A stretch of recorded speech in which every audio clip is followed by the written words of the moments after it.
Welcome to the Museum of Ganjo. The first thing you would see is this tree, which is made up of 1,200 antique horseshoes, which have been collected for more than 15 years. Aleko Konstantinov has been known as the lucky one. We encourage you to use the lucky pencil and lucky piece of paper to make a wish, which you would put in this Belgian post box. You ring the bell, and we truly wish that all of your wishes come true. This is the entrance to the museum house. Its sole focus is the main blueprint character of Leko Konstantinov's novel Ganjo by Somov, which this is his home village. The first thing we see on the entrance of the museum is an assortment of ethnical Bulgarian homeware, including an instrument that is used to gather rose oil, which the region is famous for, a barrel containing our national liquor, which is called rakia, one of the briefcases of the time, various homeware, including a few dolls of Ganjo. This is where you can have a seat and take a picture with an actual lovingly made Ganjo. He is placed here in front of the portrait, which is the actual person, the blueprint for the character.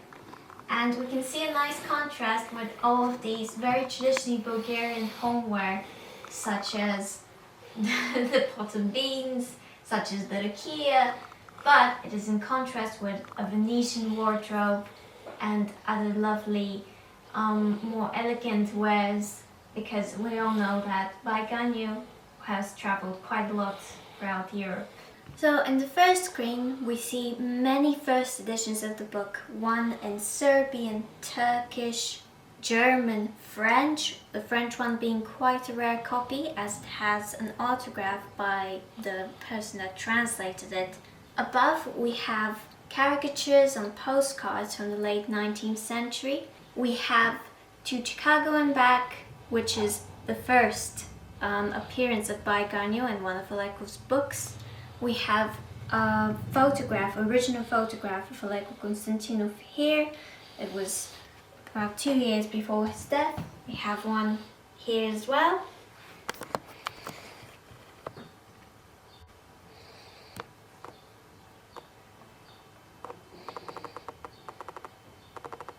In this section we have a knife, which is again from the 19th century, late 19th century, 1895 to be precise, which is the same year which the book To Chicago and Back came out. We have the first instance of Aleko meeting Ganjo in this book, framed here.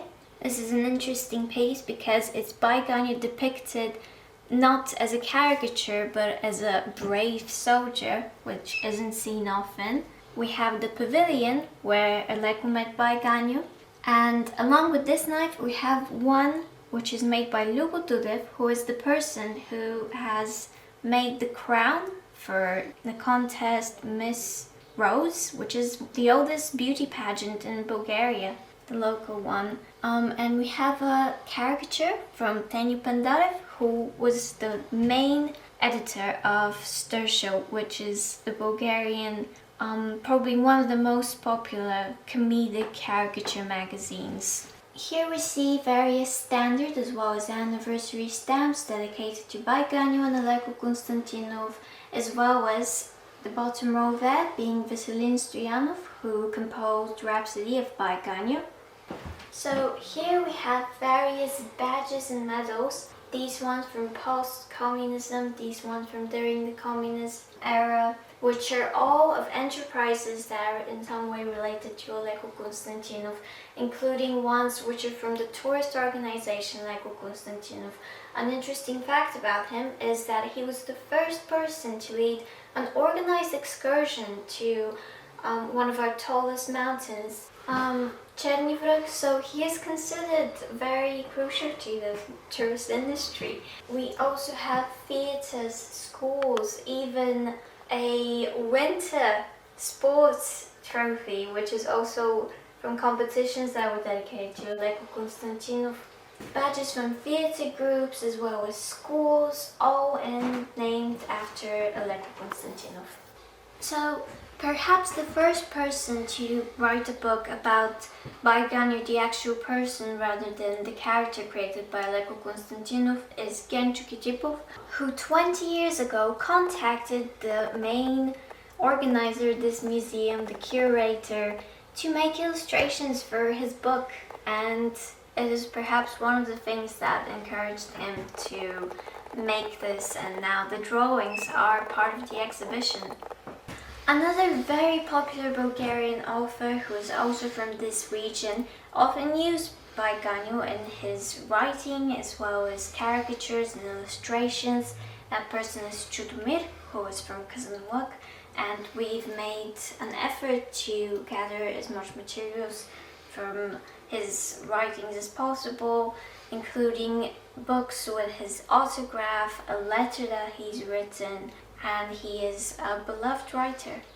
Here we have several modern books that are using by Ganjo as a character, and we've collected some of them autographed by the authors from 20th century onwards.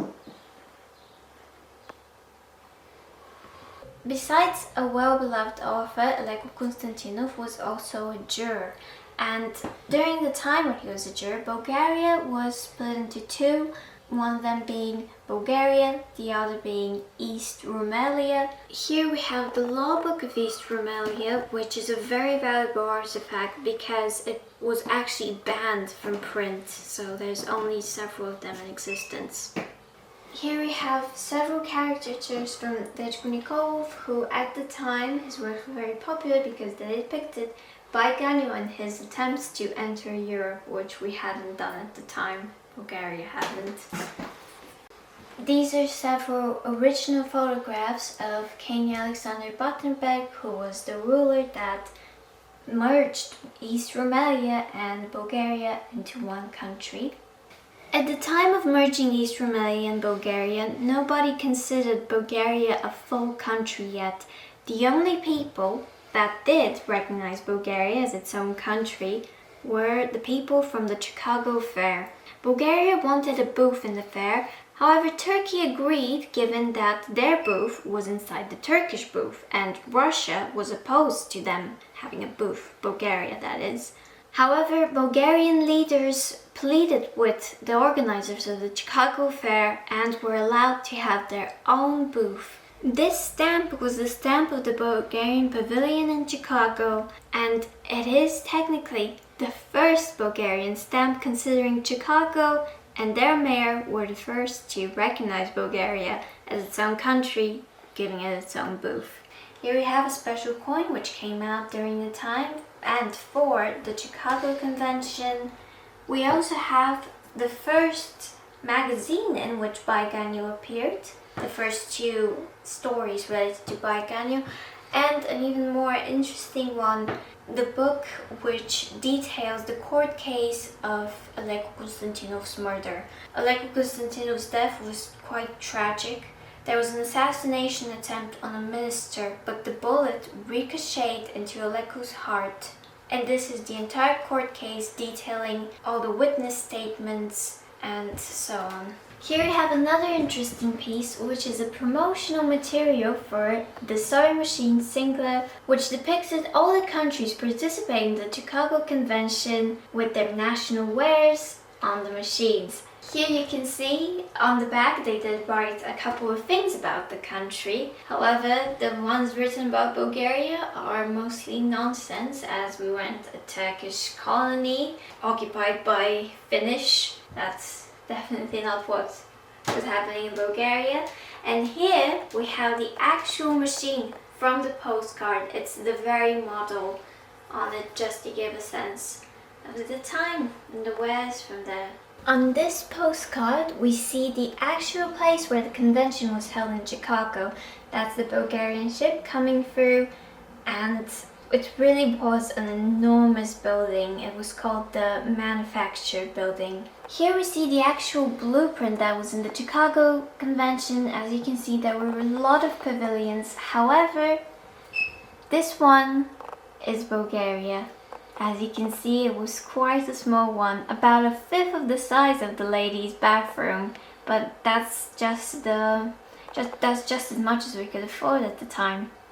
These are authentic, privately shot photos of the ship Litorale, and these ships were famed from the company Le Champion as castles on the sea. And Aleko Konstantinov had the privilege of riding in one when he was going to the Chicago Convention and writing his book. A journey in this ship to Chicago usually takes a week, 10 days in bad weather conditions. We have photos of the interior as well as the exterior. And here we see various materials related to Aleko Konstantinov and by Ganjo that were intended to be used in schools. These are learning materials, either the book or the history of the author. You can see there's also the smaller ones which were made for preschool children, the bigger ones for high school. Here we have an original photograph of Minister Takiv, which, as we mentioned before, is the reason for Aleko's death, but he was also his traveling companion on the ship to Chicago. Here we have some caricatures, again by Tanya Pendarv, which we've had once being before. Considering that the size of the Bulgarian pavilion wasn't quite well known, this is a fantastic depiction of how small it really was. In Bulgaria, you can't really think about Ganjo without thinking about Koyanchev, who was probably most famous for his role as Ganjo in Bulgarian cinema. Here we have his book, autographed by him. Here, on the 100 Bulgarian leva bill, we can see Aleko Konstantinov on the front and Ganjo on the back. Considering that Bulgaria will be transitioning to the euro, this has now become a valuable artifact that's been donated by the city of Kazanluk to the museum. Here we have letters which are correspondence between Aleko Konstantinov and the Jewish boy that he traveled with. So the story in the letters is that the Jewish boy had not sold any of his stamps that he intended to in the convention in Chicago. Oh, and Aleko Konstantinov is making fun of him for that. But as it turns out, the Jewish boy did sell all the stamps, and his name was Baustein. He made a fantastic big building in Russe with a garden on the fourth floor and the very first Bulgarian elevator. It wasn't, of course, an electric one, it was one being pulled by two men. However, yes, here we see Aleko joking around in the correspondence with Baustein. Here we have one of the letters from Baustein where he's saying that he was owed 1,500 marks, but then we see that this was regarding the convention in Chicago. And here you can see the full correspondence with the letters written in both Bulgarian and English, as well as some of the marks from the era, the Chicago Convention in particular.